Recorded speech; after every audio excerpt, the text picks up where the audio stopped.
Hola a todos, bienvenidos a GIF, a una nueva edición de este encuentro que hacemos con toda la comunidad de diseño en castellano, desde Garaje de Ideas.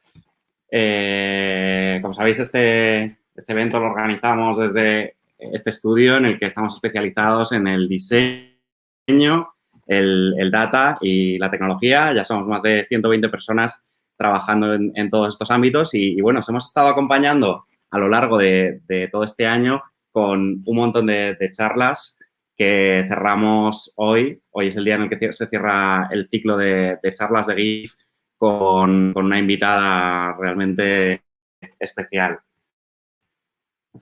Hoy tenemos a Ariana Escobar, que ha pasado por Hipertextual, por Cap y lleva 3 años en Salesforce, donde es Lead Product Designer. Es una persona profundamente curiosa, que tiene la inclusividad en el centro de su discurso de diseño y hoy nos va a hablar de algo que nos ha pasado a casi todos a lo largo de estos meses que hemos estado encerrados en casa y que hemos tenido los líos con la pandemia, que es el burnout. Buenas tardes, Ariana, ¿cómo estás?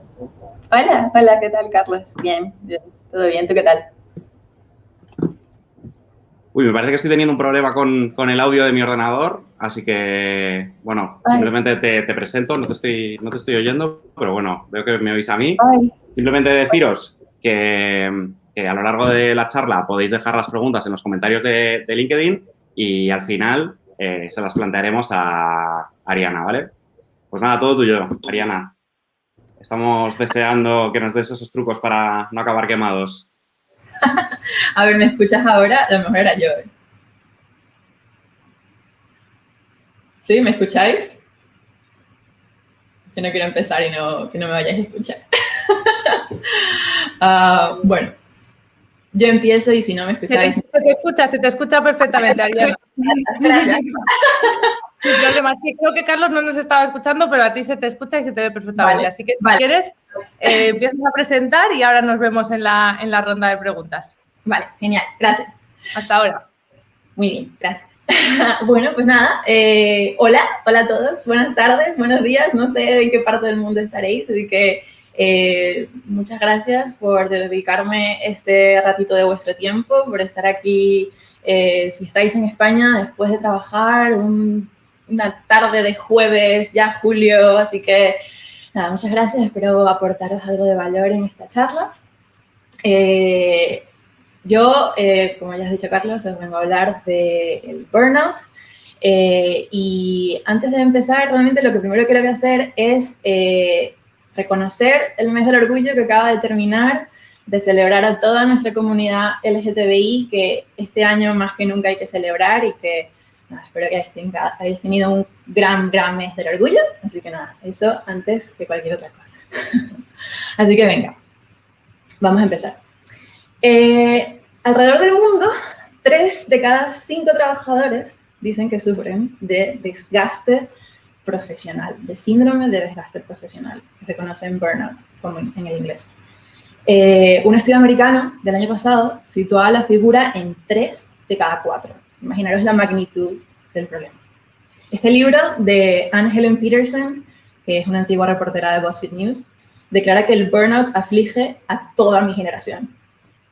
Y es que hasta la Tierra sufre de burnout. La gente quemada va a continuar quemando el planeta, decía Ariana Huffington esta primavera.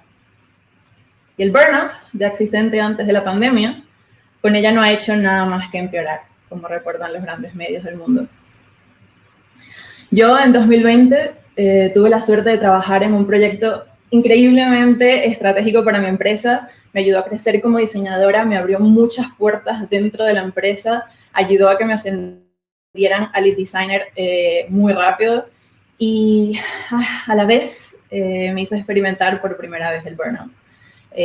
Algo que afectó dramáticamente mi manera de ejercer el diseño. Y si los números no mienten, seguro que muchos de vosotros, lamentablemente, no sois la excepción, como no lo soy yo. En esta charla aprenderemos a identificar qué es exactamente el burnout, sus diferencias con el estrés y la depresión, y cómo nuestra industria nos conduce a ello. Compartiré consecuencias del burnout que me servirán para argumentar por qué creo que nuestro bienestar es un imperativo ético para la profesión. Y por último, lo más importante, compartiré varias estrategias que me han funcionado a mí para lidiar con el burnout. Mis objetivos con esta charla, antes que nada, es abrir esta conversación, que en muchos casos se trata como tabú, que no se habla lo suficiente, y espero que no se quede aquí. Espero que la compartáis con vuestros compañeros de trabajo, con vuestros managers, que habléis de ello en redes sociales, que tengamos la conversación. Es una conversación importante que hay que tener. Y aparte, es una conversación con muchas aristas. Y yo solo soy una voz, soy una experiencia, no vengo aquí a hablar de todas las aristas, así que hay que tenerla, hay que expandir la conversación. Os quiero compartir mi experiencia, mis aprendizajes y mis herramientas que me han funcionado a mí y que espero que funcionen a vosotros si en algún momento os veis en mi misma situación. Y por último, os invito a entender esta charla como un ejercicio de reflexión colectiva, que os haga, aunque sea cuestionaros o reflexionar en hábitos potencialmente nocivos que quizás hayamos normalizado durante el camino. Pero sobre todo, lo que más quisiera transmitir en esta charla es que así como consideramos la colaboración, la comunicación, la empatía como habilidades fundamentales de los diseñadores profesionales, creo que tener hábitos de trabajo sensatos y sostenibles también debería ser uno de ellos. Antes de continuar, permitidme que me presente y os cuente mi historia. Mi nombre es Ariana Escobar, mis pronombres son ella, la. Soy una mujer latina, inmigrante y que nunca estudió diseño formalmente. Así que, en otras palabras, me he tenido que esforzar mucho para demostrarle a mis compañeros de trabajo y a mis empleadores y al mundo lo que valgo. Gracias a ese esfuerzo llevo 10 años en la profesión, en empresas fantásticas como Carto o como Salesforce. Soy una diseñadora generalista, curiosa, overachiever, altamente sensible, perfeccionista. Vamos, es como si el burnout hubiese estado hecho para mí. Pero lo mejor que os puedo contar de mí, para que me conozcáis un poco, es a mi perra, a Pixie, que no tiene nada que ver en esta charla, pero es una absoluta maravilla y siempre está bien ver fotos de perritos, así que aquí la tenéis y ya está. Yo soy o era la típica persona interesada en la productividad y en la eficiencia. Escribí artículos en Medium sobre el tema, predicaba sobre el bullet journal cada vez que tenía la oportunidad. Estaba de cierta forma adicta a mi propia productividad. Siempre podía hacer más a la vez y lo podía hacer más a la vez y mejor. Llega la pandemia, estaba yo trabajando en un proyecto muy guay, muy tranquila, y al paso de los meses este proyecto se fue complicando y yo no tuve la mejor idea que pedir aún más responsabilidad en el proyecto. Quise ser la lead de este proyecto. Y vamos, no fue una gran idea de mi parte, y mucho menos con la que estaba cayendo fuera. Pero creo también que por otro lado era un poco eso, que el mundo estaba enloqueciendo y para mí era mucho más fácil enterrarme en trabajo y bloquearlo completamente. Junto a este proyecto, que terminó siendo uno de los proyectos más complicados de toda mi carrera, por muchas razones, yo tenía aparte un montón de proyectos paralelos, siempre haciendo algo. Al fin de año había producido un montón de cosas increíbles, pero también me había convertido en una cáscara vacía de persona, quemada en absolutamente todos los aspectos. Estaba exhausta, no tenía energía para comer bien, para hacer ejercicio, para ninguno de mis buenos hábitos. Todos los días me dolía el cuerpo, mi rutina era comida a domicilio, alcohol, Netflix. La poca energía que tenía la invertía en el trabajo, en mis proyectos, y no quedaba para mucho más. No tenía casi energía para invertir en mis relaciones.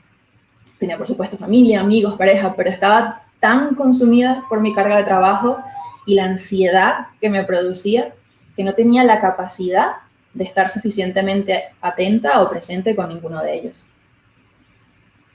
Incluso en el trabajo no tenía la energía ni para saborear, ni para celebrar mis propios logros, porque lo primero que hacía era fijar mi atención en lo siguiente que podía lograr.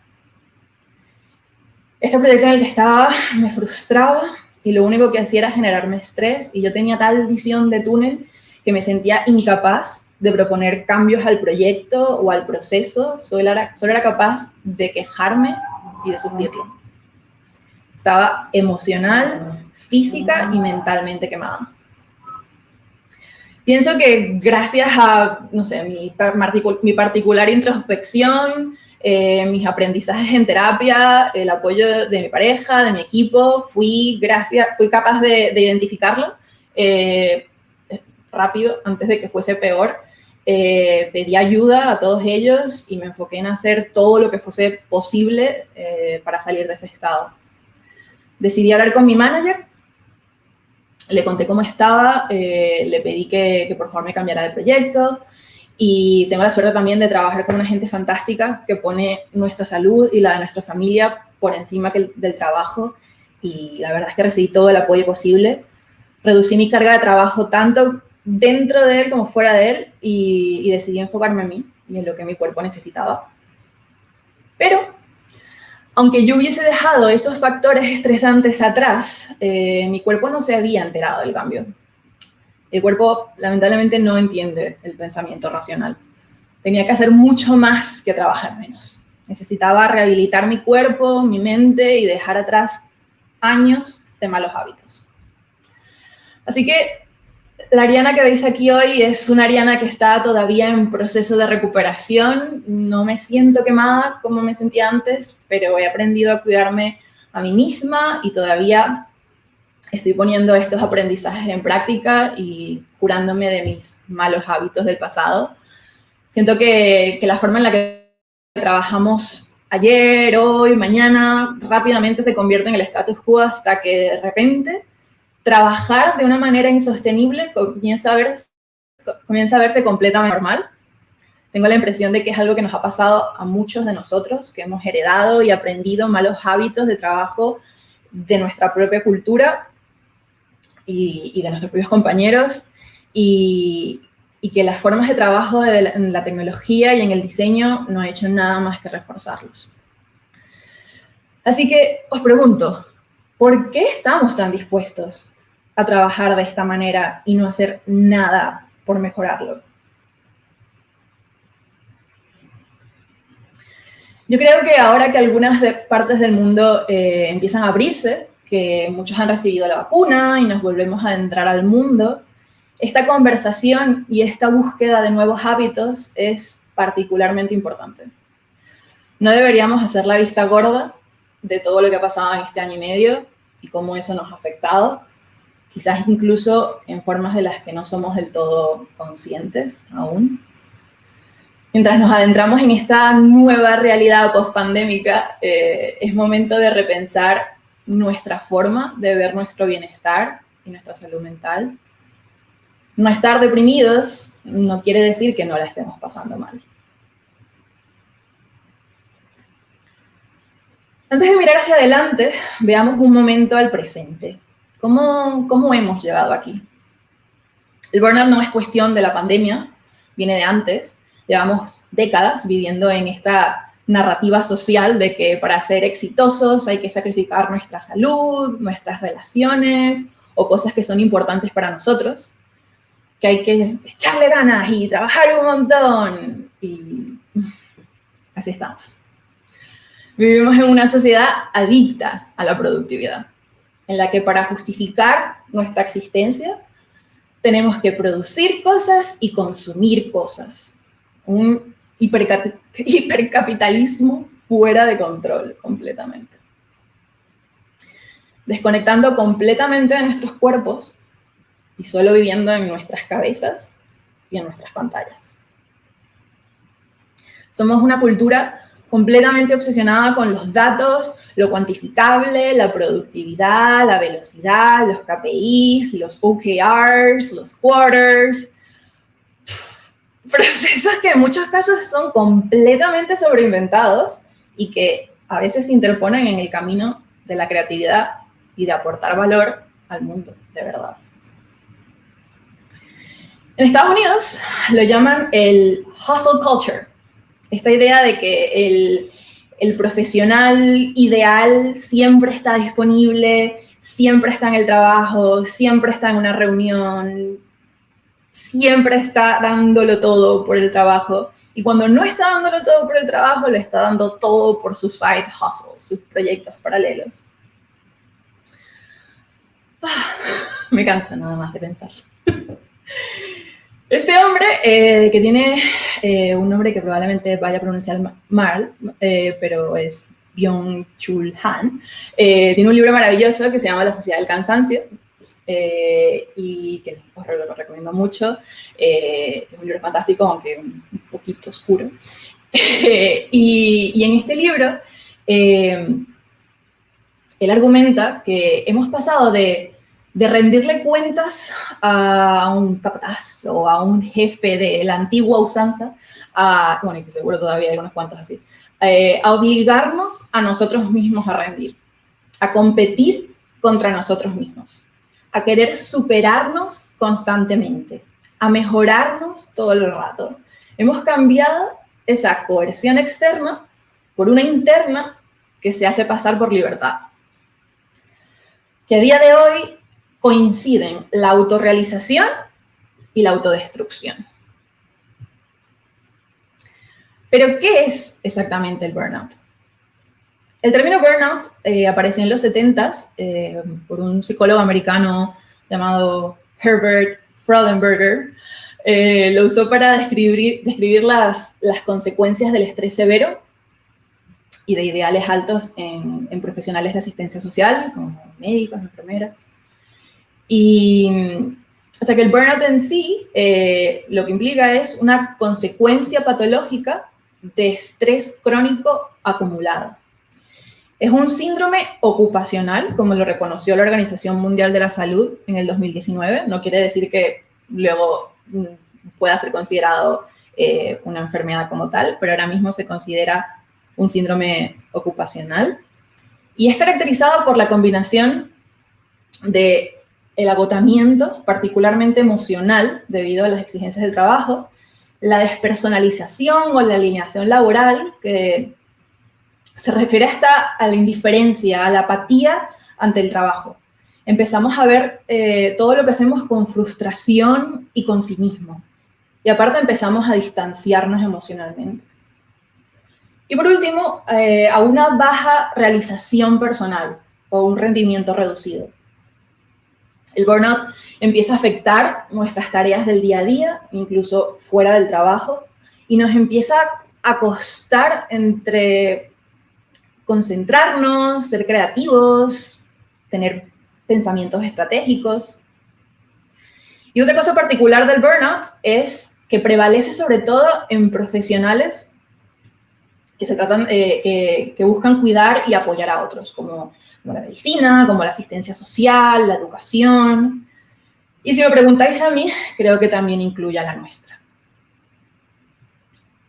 Os pregunto, habiendo visto todos estos matices del burnout, ¿diríais que habéis experimentado el burnout alguna vez? Yo claramente sí. Hemos dicho que el burnout es la consecuencia patológica del estrés crónico acumulado. Entonces, hablemos un poco del estrés. El estrés en sí ya se ha demostrado que por sí solo no es malo. De hecho, en algunos casos es hasta beneficioso. Nos protege ante situaciones de peligro y hasta nos ayuda a concentrarnos en momentos en los que lo necesitamos.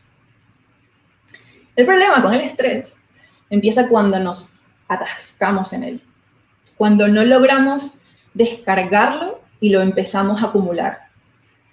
Para entender un poco mejor eso, quiero primero diferenciar entre los stressors o factores estresantes y el estrés en sí mismo. Los stressors son todas esas cosas que nos generan estrés. La mayoría son externos, como el trabajo, las relaciones, el dinero, el capitalismo blanco heteropatriarcal. Pero algunos son nuestras propias inseguridades o nuestros traumas. Por otro lado, el estrés es esa sopa química de hormonas que se activa en respuesta a los stressors. y que es una característica evolutiva para responder rápidamente a peligros como ser perseguidos por un león. Se puede externalizar de 3 formas, que se suelen englobar en estas categorías de freeze, fight o flight. Y lo que algunos no nos explicaron del todo bien es que se trata de un proceso cíclico que hay que completar con intervenciones efectivas de nuestra parte. ¿Qué quiero decir con eso? Imagináis que os despertáis tranquilamente, vais a trabajar, todo bien, con calma, con alegría, llegáis al trabajo y empezáis a trabajar en un proyecto estresante en el que al empezar a trabajar en él os hace trigger de una respuesta de estrés.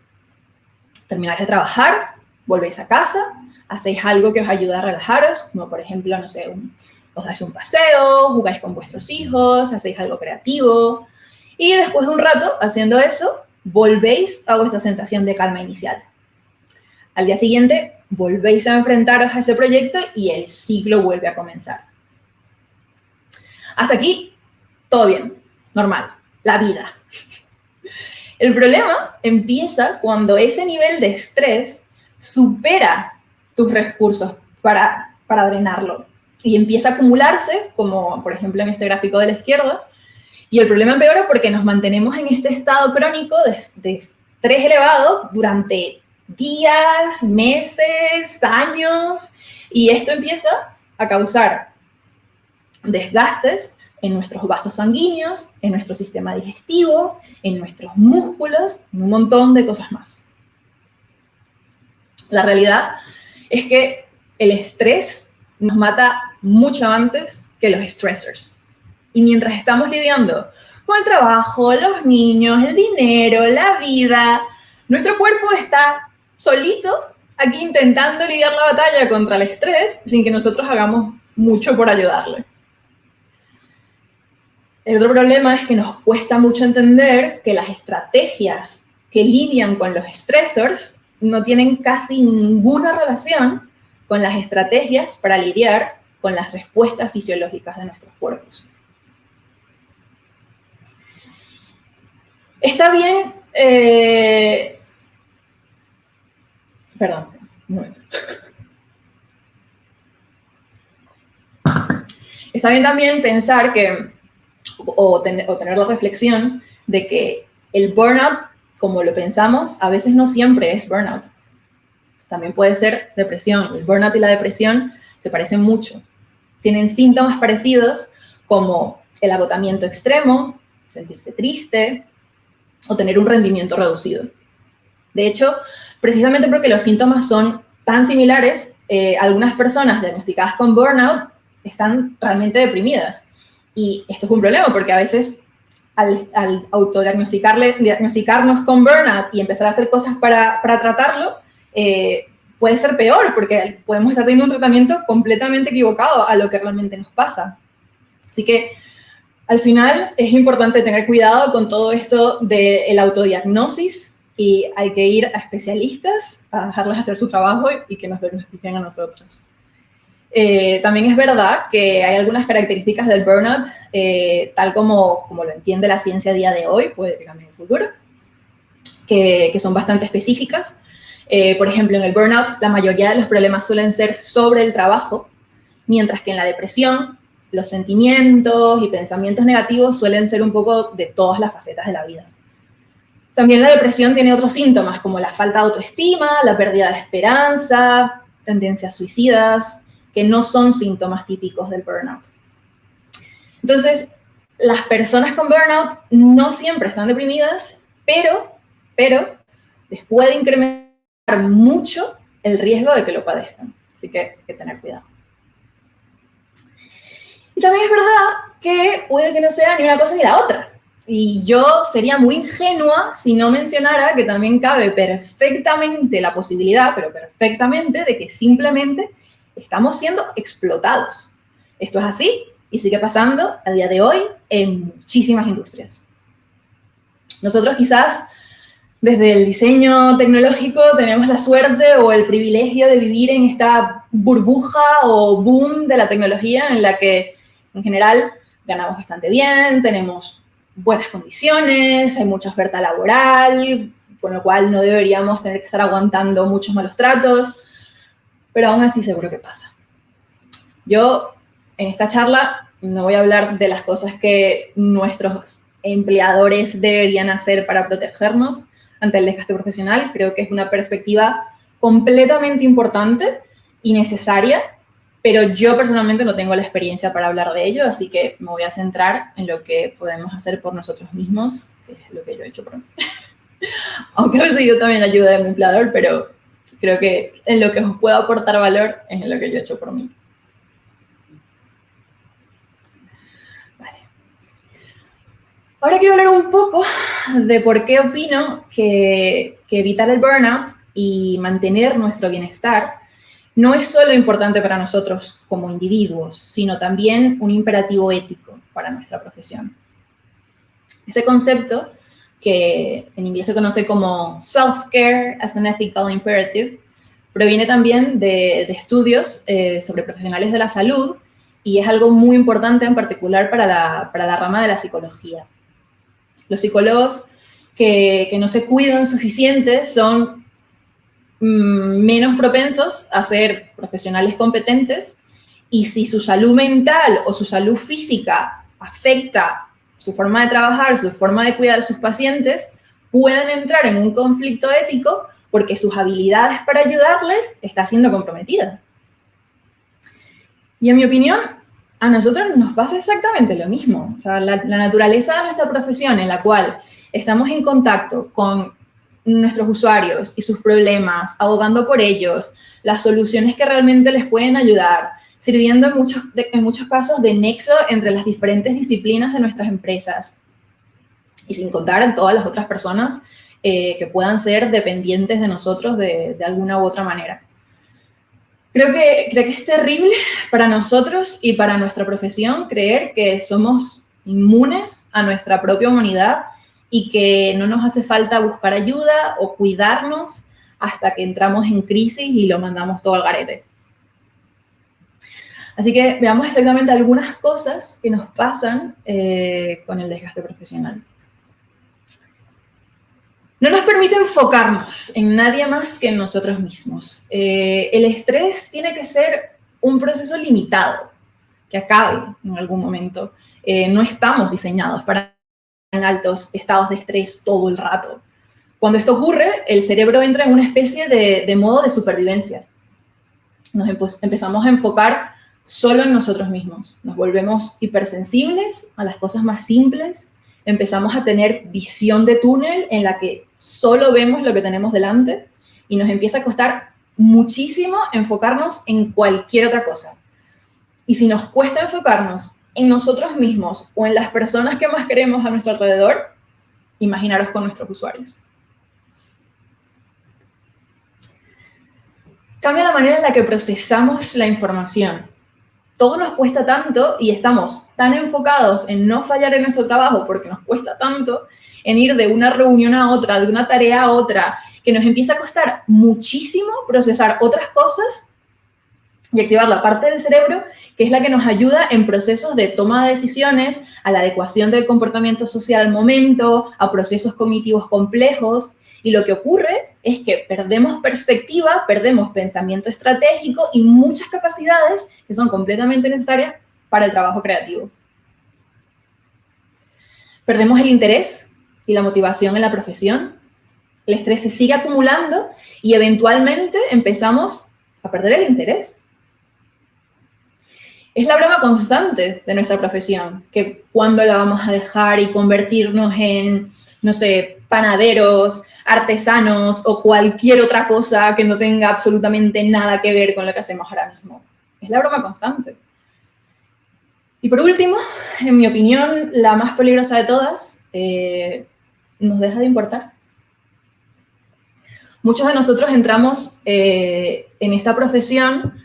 Por eso que decía Ariel en la charla pasada del GIF, de la búsqueda del florecimiento humano, del vivir bien, vivir feliz, poder desarrollarnos, poder alcanzar quien uno quiere ser. Y poco a poco, la práctica del diseño tal como la conocemos y sobre todo el capitalismo tal como lo conocemos, nos empieza a limitar esa maravillosa perspectiva que teníamos de la profesión y de nuestras capacidades, de nuestra forma de trabajar. Y al final parece que terminamos haciendo casi más daño que bien. Poco a poco, eso nos lleva a fragmentarnos, también decía Ariel, y antes de que nos demos cuenta, nos empieza a importar todo muy poco. Y yo, pues, ¿qué os voy a decir? Yo viendo todo esto, no creo personalmente que se pueda ser un buen diseñador así, o al menos no por mucho tiempo. Por eso, como os decía al comienzo, lo que quiero que os llevéis de esta charla es creer firmemente que tener unos hábitos de trabajo sanos y sostenibles que nos permitan disfrutar de la vida, florecer como individuos y evitar el burnout, o al menos lidiar con él, deben considerarse habilidades fundamentales para el diseñador profesional. Yo que sigo tirando aquí de la charla de Ariel, que siempre cuenta cosas maravillosas y nunca me las pierdo, decía que la práctica del diseño es una forma de actividad humana cooperativa socialmente establecida, con sus propios métodos, fines y normas de excelencia. Y yo os pregunto, si es socialmente establecida, significa que entre todos podemos redefinirla, ¿no? ¿Deberíamos quizás cuestionar nuestros métodos? ¿Tenemos los fines y las normas de excelencia correctas? Pues no lo sé, pero yo creo que lo deberíamos pensar. Y yo, por no dejar esto así tan desesperanzador, que no es muy característico de mí, os quiero proponer algunas ideas que podríamos lograr si tuviésemos la energía, la bondad y la valentía para perseguirlas. No las voy a leer todas, pero, por ejemplo, cosas como expandir nuestra práctica y considerar otros stakeholders como la sociedad o el planeta. Diseñar productos y servicios que promuevan la reflexión, los matices, el respeto, la amabilidad. Dejar de repetir lo que otros han hecho y quizás buscar una nueva forma de avanzar la industria. O simplemente construir productos con calma, con calidad y con cariño. Quizás de una manera más artesanal, que nos permitan disfrutar la vida.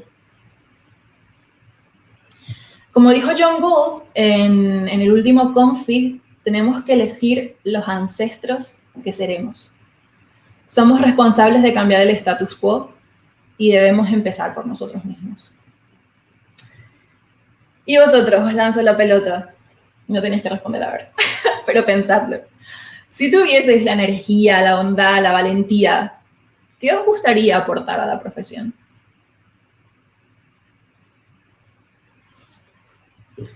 Ahora sí, la parte buena. Déjame que tome un poco de agua.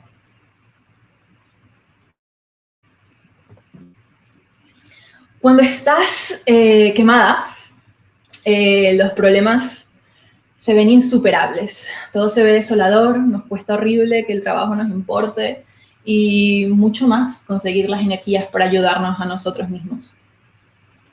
Pero yo vengo a deciros que tenéis mucho más control sobre vuestro estrés que el que pensáis. Hay muchas estrategias, perspectivas y herramientas que podéis usar para recuperar vuestro bienestar. Pero antes de empezar, un pequeño disclaimer. Como os he dicho, yo no soy profesional de la salud y creo firmemente en ellos y en que hay que acudir a ellos antes de hacerle caso a cualquier charada en vuestras pantallas. Yo simplemente soy una diseñadora que ha pasado por esto, que os comparto mi experiencia y las cosas que me han funcionado a mí. Seguramente habrán muchas cosas que ya sabéis, quizás algunas que no, pero espero que como mínimo os sirvan para recordarlo, para tenerlo en mente. Y como decía, tomad lo que os sirva y dejad lo que no. Así que nada, vamos a ello. Reconoce que vas a tener que hacer cambios. Esto no es trascendental, pero es importante. Si no cambias nada de lo que estás haciendo, vas a seguir sintiéndote exactamente igual que como te sientes ahora mismo. Hay que tomar la decisión de querer actuar, de aplicar cambios y de hacer lo que esté en vuestro poder para respiras mejor.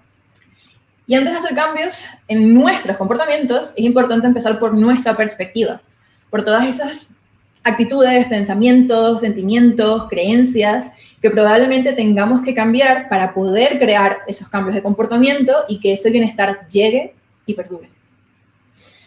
En mi caso, por poneros un ejemplo, se trata de dejar de demostrarle al mundo lo que valgo, que es lo que he hecho siempre, de esforzarme al máximo por hacerlo todo perfecto, por hacerlo todo maravilloso, y lo que terminaba era pues, quemada.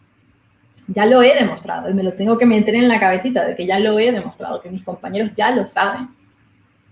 En el momento en el que eso pase, me podré empezar a relajar y empezar a disfrutarlo un poco. Dejar de verlo como un fallo. El burnout, al igual que otras enfermedades de salud mental, es muy comúnmente estigmatizado. Se suele llevar a cuestas con vergüenza, en silencio, en ignorancia y con resignación. Pero, a pesar del estigma que normalmente lo acompaña, no es un fallo. Como hemos dicho, es una respuesta natural del cuerpo a una situación de estrés crónico acumulado. Es un síndrome ocupacional que lo experimentan millones de personas en el mundo, que se puede tratar y se puede superar. Es importante que lo veamos así y que lo enfrentemos con compasión y con cariño hacia nosotros mismos. Esta es la más obvia y también una de las más exitosas, descansar y recargar. No es un misterio, hay que descansar, hay que tomar breaks durante el día, que a mí personalmente me cuesta muchísimo. Hay que olvidarse por completo del trabajo fuera de nuestros horarios laborales y hay que tomar vacaciones, muchas, todas las que podáis. Una cosa interesante que señalar es que hay muchos tipos de descanso, no solo el físico.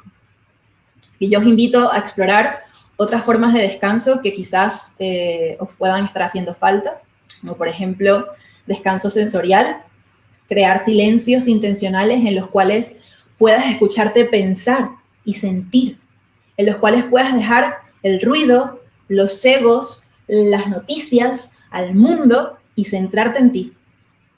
Descanso emocional también, por ejemplo, ¿tenéis algún sitio o alguna persona con la cual podáis compartir tiempo o estar y no sentiros bien?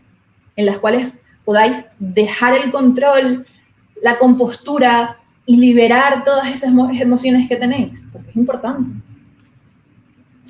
O descanso espiritual, por ejemplo. Yo no soy una persona creyente, pero creo en algo que a lo mejor se llama espíritu, a lo mejor no lo sé, pero creo que hay algo que se libera y que se expande y que te hace apreciar más la vida en ciertos momentos, como cuando estamos en la naturaleza, cuando meditamos, cuando hacemos labores de voluntariado, cuando ayudamos a alguien o cuando encontramos ciertos espacios o personas que nos ayudan a explorar esa parte de nosotros mismos y también es importante.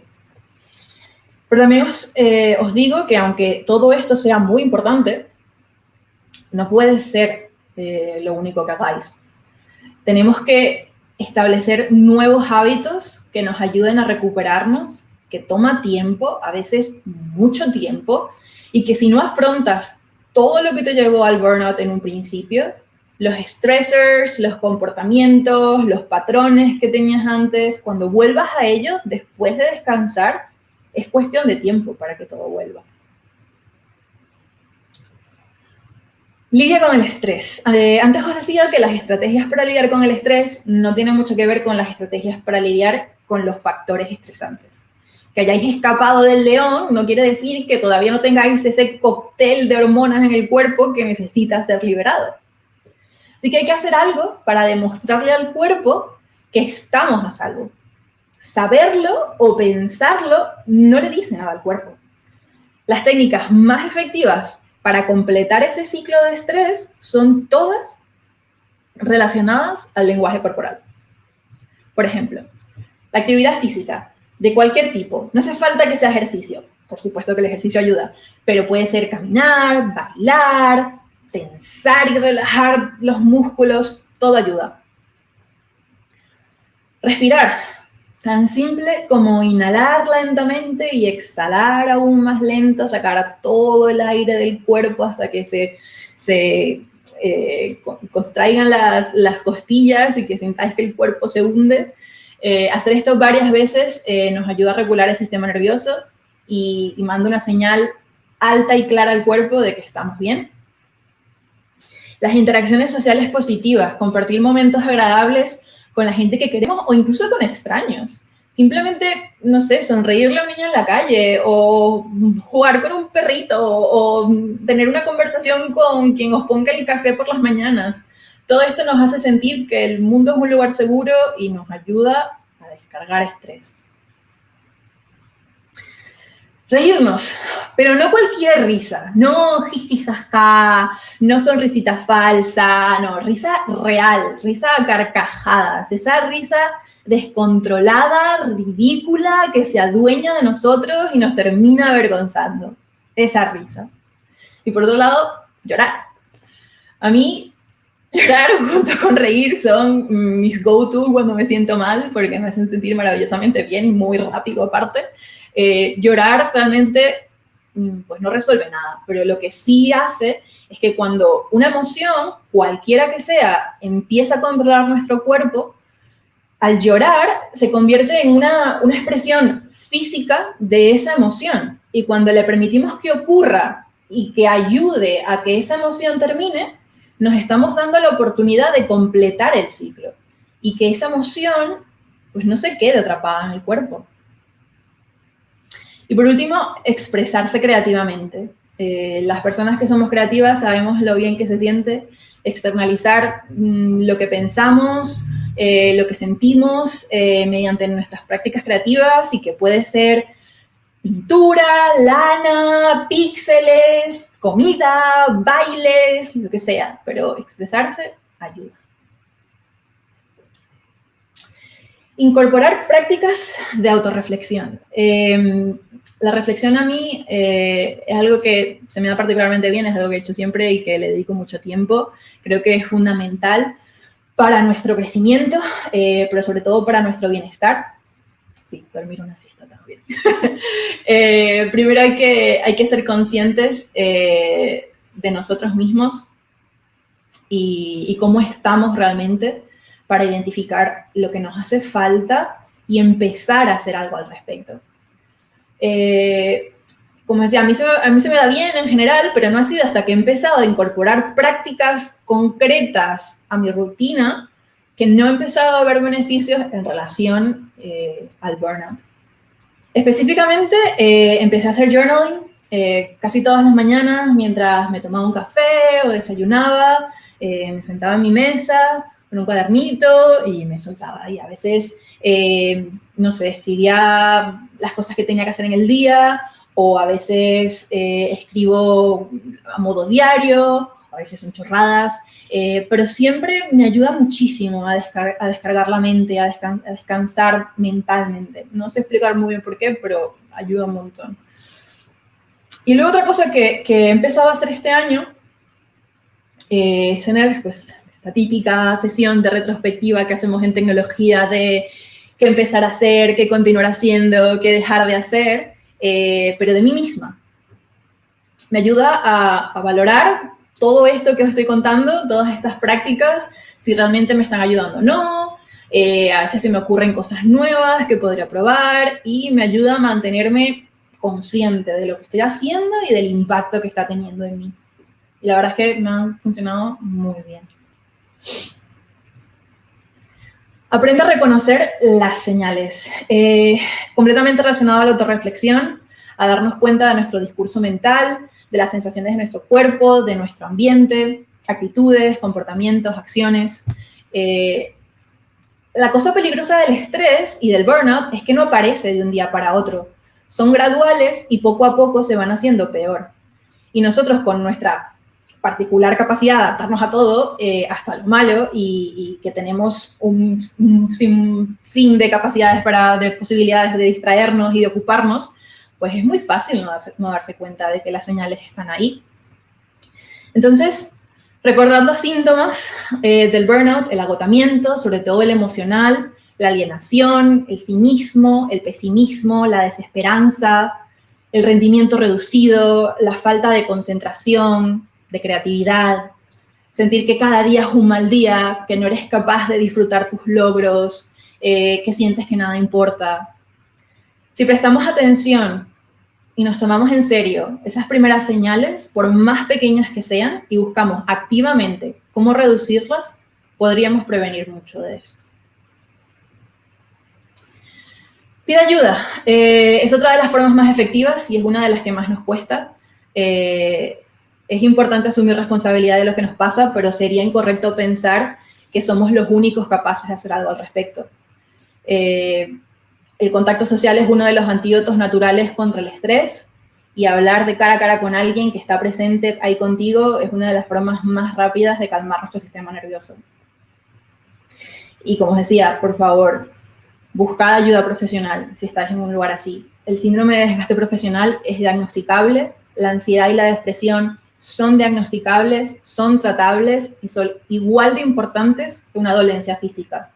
No iríamos a trabajar y esperar sentados a que una lesión crónica y paralizante se cure sola. Así que, por favor, tomároslo en serio. Identifica tus stressors. Haz una lista exhaustiva de todo lo que te estresa. Tacha lo que no puedes controlar, no te enfoques en eso y enfócate en las cosas en las que tengas un poquito de control. Sé implacable con todas esas cosas obvias en las que puedes actuar, como por ejemplo, no sé, te estresa Instagram, borra Instagram del móvil. Las noticias te ponen nervioso, te estresan, pues limita tu consumo de noticias, a lo mejor hazlo un día a la semana. Y luego, mira tu lista y define prioridades. Cuando todo importa, nada avanza, las cosas se atascan y nos empezamos a desbordar. Elige 3 prioridades y enfócate en ellas. Reflexiona sobre lo que es realmente importante para ti, las cosas que te puedan estar haciendo falta y deja todo lo demás a un lado, reduce distracciones, cancela cosas y enfócate. Esta podría ser una fantástica oportunidad para redescubrir qué es lo que realmente te hace feliz y darnos tiempo para descansar, para reflexionar y para recuperarnos. Y, por favor, que la prioridad número 1 seáis vosotros. Yo, por ejemplo, he descubierto que esto de trabajar durante el día y dejarme las tardes para hacer mis cosas es algo que no me funciona. Termino agotada, sin energía, sin ganas, y lo único que termino haciendo es echarme en el sofá a hacer scroll en Instagram y tomé la decisión de que yo no quiero vivir así. Y tengo la suerte y el privilegio de poder moldear mis horarios de trabajo y es lo que hice. Así que ahora todos mis días empiezan con un bloque más o menos grande de tiempo en el que el objetivo es hacer lo que sea que me llene y que me haga feliz y me haga falta en ese momento. A lo mejor es dormir 1 hora más, jugar con mi perra, ir a clase de yoga, pintar, leer, darme un paseo. Cada día es diferente y cada día empiezo mi jornada de trabajo muchísimo, pero muchísimo más feliz que antes. Sé que es algo que no es posible para todos, pero bueno, seguro que al menos un ratito podréis encontrar y de verdad lo recomiendo muchísimo. Y a vosotros os pregunto, ¿qué tipo de energía os hace falta? Esta es dificilísima para mí. Pero creo que si somos suficientemente creativos, siempre hay una forma de decir que sí. Y, por ejemplo, podemos decir, sí, qué buena idea. Vamos a ponerla en el backlog. Sí, alguien debería hacer esto, pero busquemos a alguien que pueda. Y así con todo. Otra que me cuesta muchísimo, mi talón de Aquiles, nuestro perfeccionismo no es solo peligroso por la cantidad de trabajo extra que nos crea, sino que valoramos tanto la excelencia y la perfección que nos terminamos frustrando cuando otros no llegan a los niveles de excelencia que esperamos. ¿Y qué pasa? Que decidimos hacer el trabajo por ellos porque lo podemos hacer mejor. Así que hay que resistir el perfeccionismo. Cuando nos ponemos metas poco realistas, siempre vamos a quedarnos cortos. Así que trata simplemente de hacerlo lo mejor que puedas y nada más. Nadie puede pedirte más que eso y tú tampoco deberías. Entiende que tu trabajo es un trabajo. No caigas en la comida de cabeza capitalista de que tienes que amar y disfrutar tu trabajo sobre todas las cosas. Trabajar puede ser muy gratificante, pero no deja de ser un medio para lograr un fin. Y la forma que toma ese fin, pues solo lo puedes decidir tú, pero yo personalmente dudo mucho que la finalidad de tu tiempo en esta tierra sea engordar los números de un quarter, por ejemplo. Estoy viendo la hora y está viendo que nos está quedando muy poco tiempo, así que voy a ir muy rápido. Aboga por ti misma. Un gran ejemplo de esto fue Naomi Osaka hace poco, que cuando decidió no participar en el French Open, ella decidió que si arriesgar su salud mental era parte del trabajo, que prefería no hacerlo. Así que nosotros no tenemos todo ese privilegio a veces para tomar ese tipo de decisiones, pero sí tenemos derechos como trabajadores que hay que defender y que hay que ser capaces de poder abogar por nosotros mismos. Y que si estás en un lugar tóxico que te cuesta tener esa vulnerabilidad para tomar ese tipo de decisiones, yo lo entiendo, pero a veces también si moldeamos el discurso en el cual decimos las cosas, nos puede ir muy bien. Por ejemplo, en vez de decir, estoy quemada, no, tengo que seguir este proyecto, tal, podemos decir algo un poco más como de la visión capitalista de nuestro empleador, en plan, reconozco que mi desempeño no está como quisiera que esté, quiero volver a un nivel en el que me sienta cómoda, así que estoy trabajando en definir prioridades y establecer límites para tener el tiempo para descansar, recuperarme y volver mejor de lo que estaba antes. ¿Puede ayudar? Establece límites. Esto es muy obvio, la voy a soltar porque vamos mal de tiempo. Esta me ayudó muchísimo, así que esta la voy a contar. Encuentra otra forma de expresarte. Como creativa que soy, no lo puedo recomendar más. Creo que es importante que le demos espacio y descanso creativo a nuestros cerebros haciendo algo completamente diferente, que hay que nutrir nuestro lado creativo, que la creatividad es un gran antídoto para el burnout y que podemos probar cosas nuevas, que podemos empezar proyectos que no tengan nada que ver con el diseño y con lo que hacemos en el día a día. Podríais, por ejemplo, uniros a un club de lectura, tomar clases de cerámica, probar nuevas recetas, aprender un nuevo idioma. Lo importante de todo esto es recuperar sensaciones de juego, de satisfacción, de alegría y de interés por la vida. Durante la pandemia hay muchas cosas que hemos tenido que dejar de hacer y que ahora que el mundo vuelve a abrirse es un gran momento para preguntarnos en qué queremos invertir nuestro tiempo. Yo personalmente empecé a pintar el año pasado. Estos son mis cuadros que tenéis aquí y me apunté también a un montón de clases de cursos creativos, aprendí a hacer tapices, tallar cucharas, rediseñar mi página web, todo en búsqueda de desconectar del trabajo, de explorar otras facetas de mi creatividad y de simplemente pasarla bien.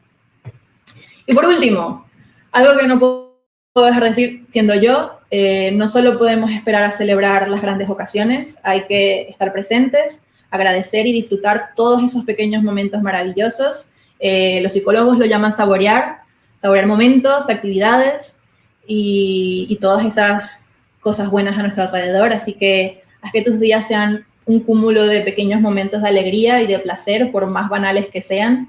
Mejor acumular eso que acumular estrés. Y nada, que el bienestar es una práctica grupal, que no sirve de nada que tú hagas todo esto cuando la gente a tu alrededor no protege tu bienestar tanto como tú. Así que ayudémonos mutuamente a que todos estemos bien. Y si nada de esto funciona, también es completamente válido echar nuestro ordenador a un volcán y mudarnos a los bosques a, no sé, plantar calabazas y tallar madera y que le den al diseño y a la tecnología.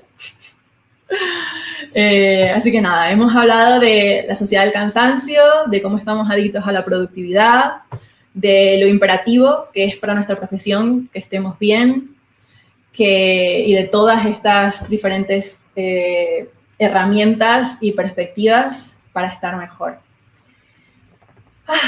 Espero que haya logrado todos estos objetivos, que haya abierto la conversación, que saquéis algo de mi experiencia que de alguna forma os haya servido como un ejercicio de reflexión, pero sobre todo haberos convencidos de esta idea de que tener hábitos de trabajo sensatos y sostenibles debería ser considerado una habilidad fundamental de los diseñadores profesionales.